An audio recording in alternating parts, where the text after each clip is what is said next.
Charlotte. We'll keep updated on that. Lots to talk about today on the show. Virginia Tech softball heading back out west. Yes. I don't even know if they ever came home. Probably not. I would think they were already in Arizona. But we've got somebody we can ask. We do. We're going to be joined by Chip Grubb, who follows Virginia Tech softball. He is on his way to Los Angeles. Yeah, this was one of these journeys this year for Chip, and a lot of people know Chip as one of the minority owners here in the Roanoke Dogs for the Dogs. And, when Chip retired, he worked at Advance Auto for years. When he retired, he just wanted to kind of, get into the sports business a little bit and went through the process. And they said, hey, why don't you start, keeping some stats and stringing for us? And next thing you know, he's on a run. It's a good run. Second time to the Super Regionals for the Hokies.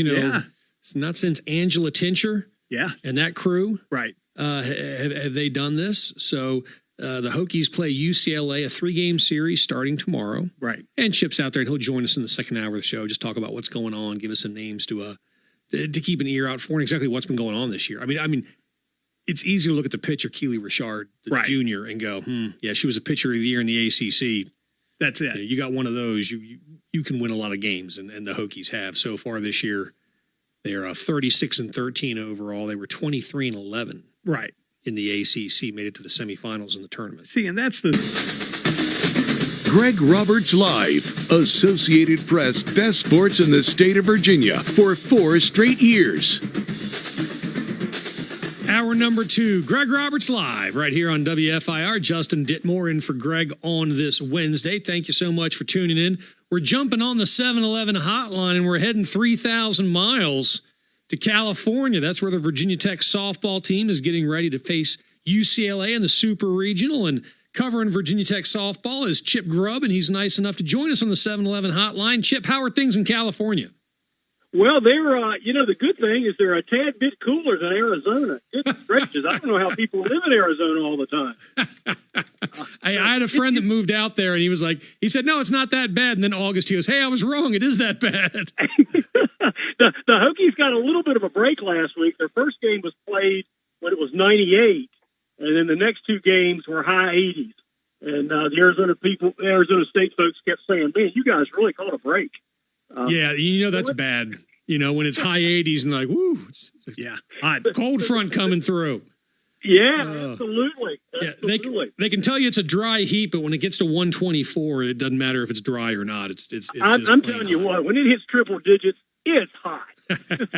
So I'm guessing it is maybe a tad bit cooler there in Southern California. It is actually. It is going to be like low 80s in Los Angeles. So I think that is going to be just perfect softball weather, and looking forward to it. It's going to be a big challenge for the Hokie ladies, but I'm telling you what, they've got a shot. It's reason to play the game. Exactly. That's why they don't just send the top 4 teams to the World Series and just let them play it out. Virginia Tech this year, played well all year, ranked most of the year, knocked out of the ACC tournament in the semis. But did anybody see this kind of run coming? You followed the team all year. Did anybody go, hey, we got a shot at this, or is this kind of out of the blue a little bit? Well, to steal a phrase from Coach Beamer in football, they were always just one play away. Right. You look at the games they lost. In some cases, it was just kicking the ball around in the infield. In some cases, the bats didn't show up. So you kind of had a feeling if the bats ever showed up, they were going to be a force to be reckoned with. And goodness gracious, did they show up in Tempe, Arizona? I mean, what a crazy weekend. Balls flying all over the place. And, they had a pre-Super Regional press conference yesterday, and there's this quiet confidence from the ladies. They certainly respect UCLA. Goodness gracious. UCLA is, it's probably the most storied program ever in college softball. They've won 13 national titles. Coach Ditmore talked about, they get the pick of whoever they want in California. They're really good, player of the year. There with Rachel Garcia. They got a second Olympian on the team. I mean, they are loaded. But I don't think the Hokies are going to be intimidated. I mean, as Coach Ditmore says, with Keely Richard on the mound, they always have a shot. Yeah, you've got a puncher's chance when you've got a girl like that, a woman like that who can take the mound, the ACC Pitcher of the Year this year, 28-8, 1.24 ERA. I mean, if I was giving her the ball every night, I'd feel pretty good about my chances too. Sure. And the schedule is such, it's one game a day. Right. So Keeley can throw Thursday night. She can throw Friday night. She can throw Saturday night. Now, UCLA's got a little more depth because, they do have Garcia, who is, probably going to be player of the year for the second straight year. And she's 16-0 with like a .78 ERA. And, she bats like 370 or something ridiculous. And they have a second pitcher that's really good, a Megan Farmino, who has got like a 1.18 ERA and is leading the country in strikeout to walk ratio. So UCLA's got a 1-2 punch, but guess what? They can only put one of them in the circle at a time. Exactly. And let's face it, we've seen it. All it takes in softball is somebody getting on base, a little dink, a little dunk, a ball gets away, and, suddenly you're up 2-0 and you feel pretty good about it. Absolutely. Especially when you got somebody like Keely Richard in the circle. I mean, and Tech's got, to me, they have got a really dangerous lineup. Now, UCLA does, so please understand, UCLA's got 8 of the 9 starters hit .315 or better. So they are pretty doggone good. But when you look at that Tech lineup, Kelsey Brown leading off is the fastest young lady I have ever seen in my life. If the ball is on the ground, she's going to beat it out. And then Cameron Fagan's in the number 2 slot. And, she was one of the most highly recruited players in the country last year. She's been playing really well. And, you just go right down that Hokie lineup. And I mean, they are a force to be reckoned with. I mean, Alexa Milius has moved to the number 3 spot. She has been on fire. And then you got the Bash sisters, as I call them, Bennett and Bailey. And Bennett, in Arizona, 9 for 11. 9 for 11. I asked her yesterday, I said, Kelsey, does the ball look like a beach ball coming up to the plate? And I loved her response. She says, Coach Pete tells us, if you don't like the pitch, leave it alone. Even if it's a strike, guess what? You got 2 more of them. That's right. You don't have to swing till 2 strikes. Yeah. Yeah, and I love that philosophy. And so, when just listening to the ladies talk, they certainly respect UCLA. They understand UCLA is a handful. They are very, very good. What's a little scary is the UCLA coach said this is better than the team that won the national title 2 years ago. So that's a little bit scary. Sure. But you know what? Yeah, the game starts out 0-0. Right. And you get a break or two, a ball bounces a funny way, or if Tech plays good, solid defense, and knock on wood, not to jinx them, but they didn't commit an error last weekend, and they're hitting the ball well, and Keeley is pitching really well. I mean, people had a little bit of a laugh at her because and I said this to her when I was asking her a question yesterday. I said, Keeley, when you're on the mound, you look like a cold-hearted assassin. And I said, when Alexa hit the walk-off home run against BYU, I said, you were like the 3rd person out of the dugout with the biggest grin I ever saw in my life. And her comment was, well, I called it. She said, I gave up the 3-run bomb in the top of the inning, and she said, we're sitting there up by 7. Alexa's up there, and I said, she's going to hit one out. And sure enough, she did. And she said, so I was just so happy. And she didn't have to go back out there. She was good. Yeah, that's what she said. She said, I don't want to go back out there. I just gave up a 3-run bomb. They can laugh at themselves. They enjoy each other. And, I have said this many times. You love it when good things happen to good people. And I am telling you, the young ladies that make up this softball team are good people. They really are. Great parents. You can just tell when you talk to them. They're so polite. Jamie Bailey called me because she wanted to write a paper about me, of all things. And in spite of what my wife said, it was not about mental disorders. But she kept calling me Mr. Grubb, Mr. Grubb. And I said, Jamie, you don't have to call me Mr. Grubb. And she goes, oh, my parents would be upset if I didn't do that.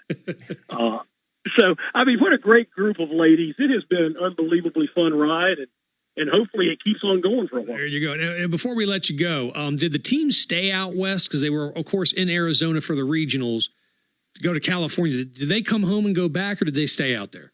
No, they stayed there. They stayed there, which was the right call. One of the concerns with Coach Ditmore was the time adjustment. Oh, sure. And it is tough. It is tough. I've been waking up at like 5 o'clock in the morning every morning. So they stayed here to keep their bodies on the right time. They worked out at Grand Canyon University a couple of days there, right there in Tempe.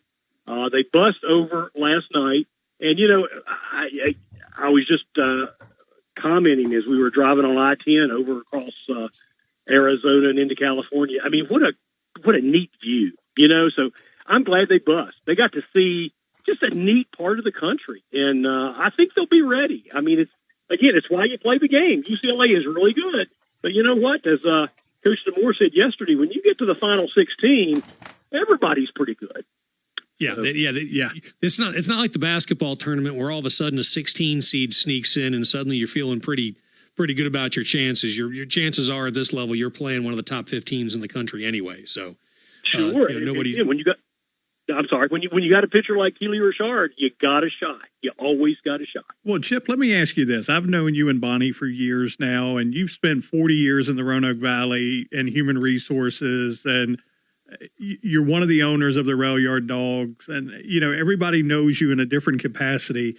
It's one of these things that most people that I talk to these days, and they see you writing and they see you covering these girls, first thing, how did you get here doing this? Well, Bonnie and I have always loved softball. I mean, back to the Angela Tincher days, we have loved softball. And Coach Thomas, one day we won this Coach for a Day deal where we were supposed to go pregame stuff and batting practice and hear the coach talk before the game and be on the field for the national anthem, and that's it. Well, Coach Thomas, at the end of the national anthem, said, guys, I just told him to bring a couple chairs to the dugout. You're going to watch the game from us. And I'm like, oh, you've got to be kidding me. So we're sitting there just trying to be like flies on the wall and trying to stay out of it. Well, the girls were having none of that. And they run ruled your Wahoos that particular game, Randy, 15-0. I understand. And they were high-fiving us. They were making us feel cool. And into the game, Coach Thomas says, if you guys even think about leaving the dugout, I'm chaining you to those chairs. You're a good luck charm. So a truly passionate love affair was born. When Coach Thomas left Tech, I sent him a note, and his response, which was, I think, so classy, Chip, I want to ask you a favor. Support the new staff like you did me. And I met Coach Ditmore. He happens to be a hockey fan of all things. Nice. So we hit it off. He came to a number of Rail Yard Dog games. He actually brought the girls down for a game last year. And so we have just been really, really, really passionate about softball. And I knew with COVID this year, I knew chances of getting to watch them play were going to be slim and none. So I approached Will Stewart, who owns TechSideline.com. And TSL has got a great reputation, 25 years in the business. And I said, Will, let me make you a deal. If I can use the TSL name to get press passes, I'll write for you twice a week. And Will's like, well, heck yeah. And other than Duke, every school had me there with open arms. They've let me sometimes in the press box, sometimes on a table outside the press box. I don't care. If I'm in the stadium, I'm happy. And it has been truly a dream come true. I mean, I can't believe how blessed I am. I didn't think I'd have a shot at the ACC tournament, and they're going like, no, come on in. I didn't think I was going to have a shot at ASU, and it's like, no, we'd love to have you. And then UCLA said, as long as you've been vaccinated, come on down. Nice. So I am truly living the dream, enjoying what I'm doing. I have a new respect for those in the media like you guys and Justin and the sports writers. I have a newfound respect for how hard it is to do what you do. But I am absolutely living the dream. Hey, well, Chip, we appreciate it, and we'll probably try to get you on Friday maybe for a couple minutes after the Thursday night game, just to get your thoughts. And what I really want to just get your impressions of being out there and, UCLA, the whole 9 yards. Yeah. That kind of experience. But But again, man, enjoy the ride, enjoy the trip, and let's try to catch up on Friday again. I'd love to do it, guys. You all take care. Appreciate what you guys do, and let's go Hokies. There you go. Thank you, Chip. Chip Grubb covering Virginia Tech softball. We appreciate him joining us out there in California. I mean, there are worse places to cover. Oh, softball. Let me tell you. I mean, 80 degrees. Yeah, and, 80 degrees. It's 92 here it's 92 in Roanoke. Here. It's probably you cooler know. in Southern California than Exactly. it is here. But that's cool stuff, and it's just cool. It's cool to cover a team when they're on a run. Yes. Because just everybody's in a good mood, and everyone's happy and all that stuff. So it's cool, and good luck to them. And again, the game 1 of the Super Regional Thursday night, Virginia Tech at UCLA. So elsewhere.